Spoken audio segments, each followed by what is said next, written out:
Excellent album, by the way.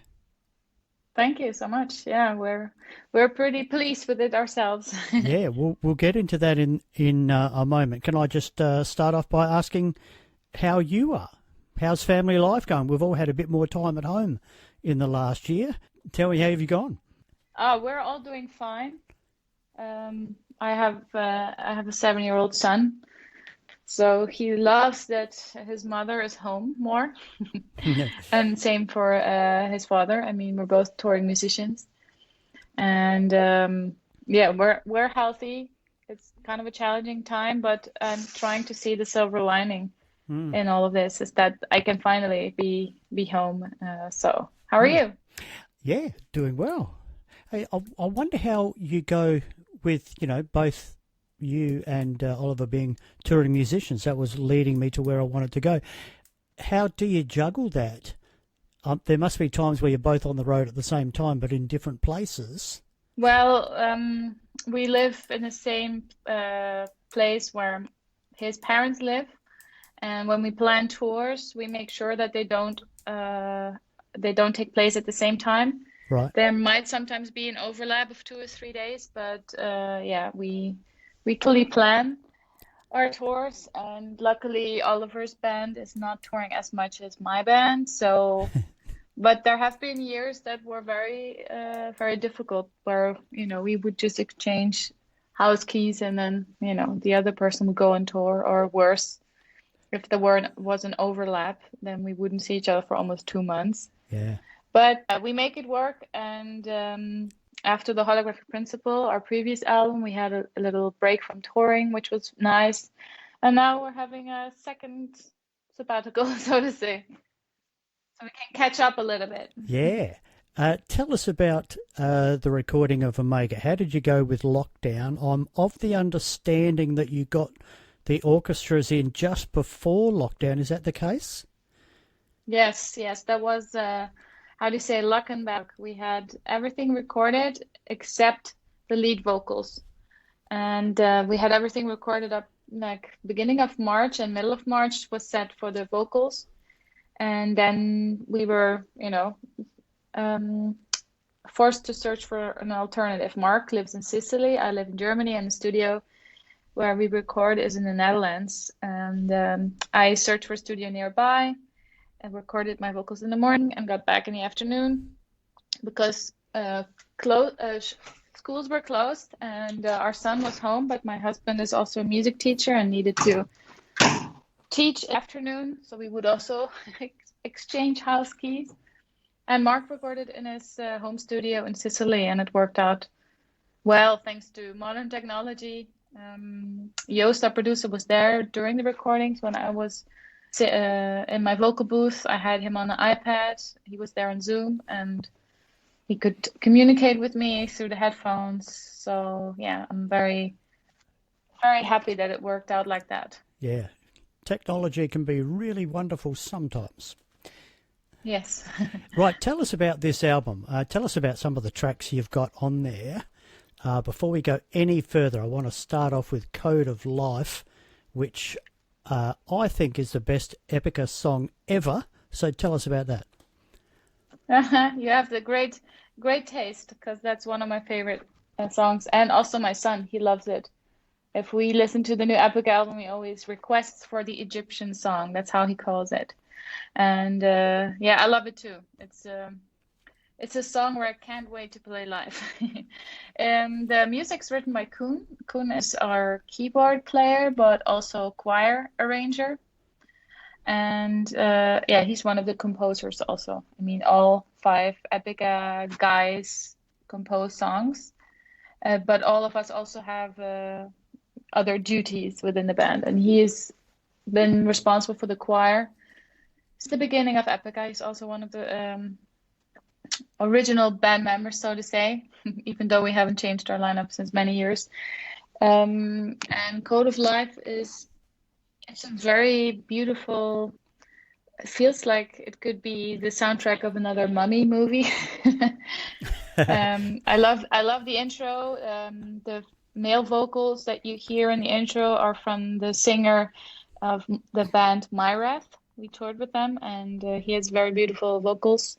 So I'm singing with him the intro. We're doing this atmospherical Oriental chanting, and the lyrics are about the genome editing technique called CRISPR, where scientists can cut and paste DNA and alter human DNA, and yeah, that can have a good outcome.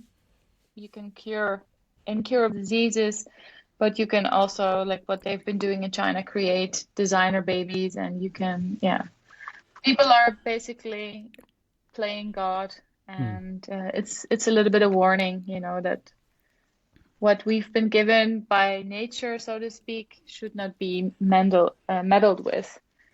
And it's inspired by a Netflix documentary. I don't know if it's still available, but you said you might do some Netflix. I can recommend you the series called Unnatural Selection. After watching that, I was like shocked and felt inspired to write the lyrics of this song. I'll be sure to check that one out. Mm-hmm. Sounds scary. A timely warning. Now, Kingdom of Heaven, Part 3, 13 minutes long. Tell us about that one. Are you looking forward to playing that one live, or is it going to be too daunting? We are rehearsing the song because we do intend to play it live. Yeah. No, we're never shy for a little challenge. It might take a little longer to get it into our system, but we are intending to play it. Is 13-minute movie soundtrack almost, I would say. It's a beautiful story beginning to end with lots of unexpected twists. The origin, the base of the song comes from Mark, but Isaac has also joined him, and of course the rest of the band, in order to give the song more structure, to have it make all sense, because to create such a long song, it takes a lot of work, but it's a beautiful song. It's also one of my favorites. So it's Code of Life and Kingdom of Heaven and the ballad Rivers. They are my three favorites, but of course I love all the songs. You've pretty much agreed with my favourites too. I've got a song listing here and I'm putting ticks next to them. 2 for this one, 3 for that one, 5 for Code of Life, etc., etc. And you've matched my favourites. So we've both got excellent taste. Yes.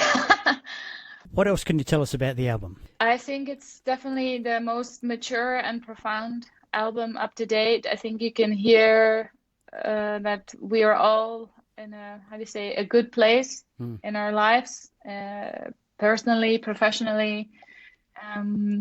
It's a sincere album.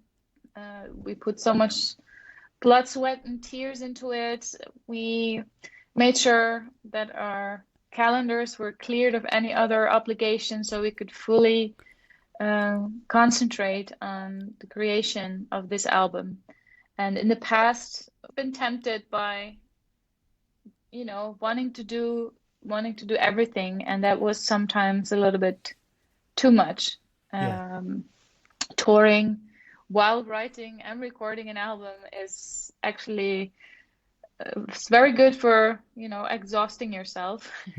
And it can also kind of have an effect on your creative and operational process. So that's something we learned in the last couple of years. And for this album, we really, we've been in the business for almost 20 years and we try to improve wherever we can. And for this album, we wanted to step back from the touring to recharge our batteries and feel fully motivated and inspired to write this record. And then Omega came out. We didn't have any deadlines at first.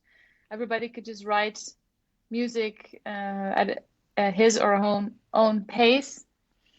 And then we got together in 2019, November, and a lot of music was already there. I mean, when you take away the pressure with all the deadlines and stuff and you get a little time to breathe, catch up, you can come up with great results. And we got together in this house in the Netherlands.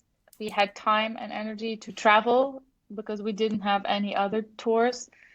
And we sat down and worked on all the musical ideas and had like an immediate exchange of creative energy. And in the past, since we live in 4 different countries, we would always just remain in our home studios and send ideas back and forth. And I personally enjoyed the process of being there and singing with the guys, so they could hear how my voice sounds to their songs and how we could get the best result out of it, and give my vocals a lot of room to, I guess, fly over the music.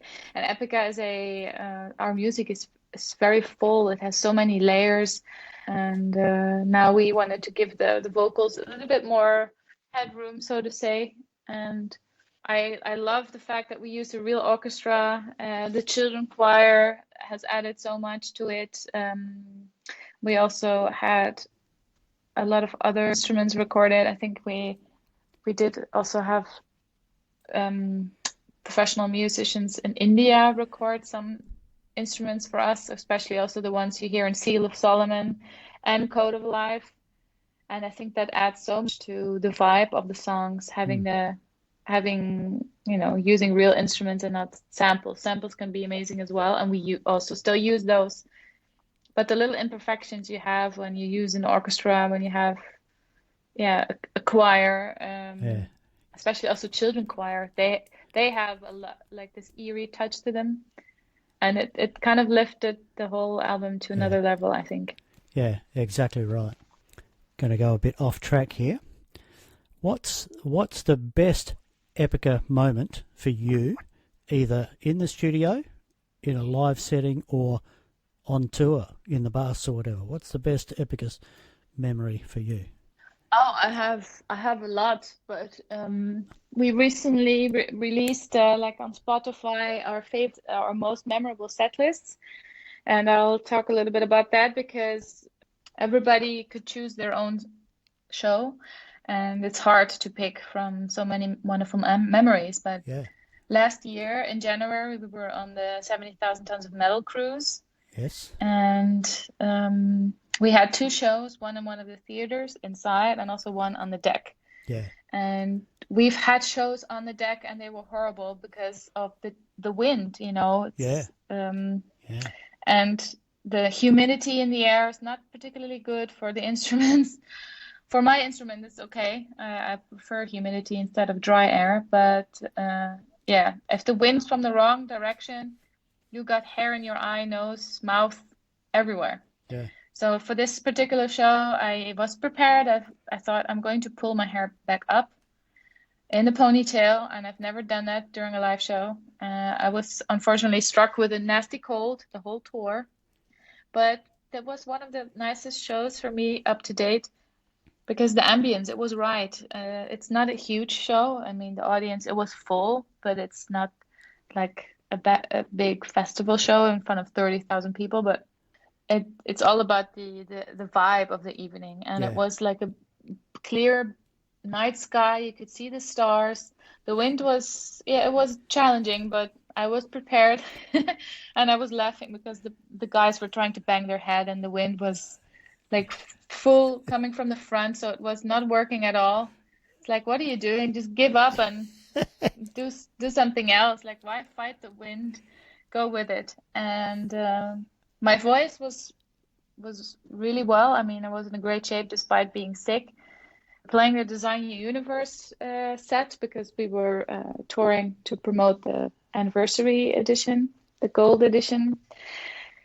And it was just a magical evening, and I could somehow hear how the music was floating onto the ocean. And I'm thinking, like, can all the animals in the sea hear my voice? I felt like I was kind of a mermaid singing. I also had a dress on with that sequence that had a little bit the look of the scale of a fish, And I felt a little bit like the Little Mermaid out on the sea singing.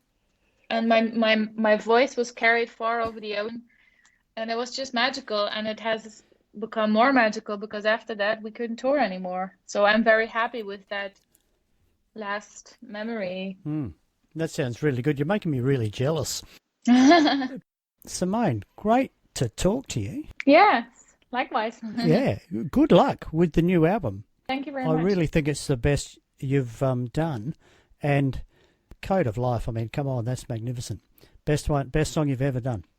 I will let Koen know. He'll be very pleased to hear that. Excellent. Simone, thanks so much for your time.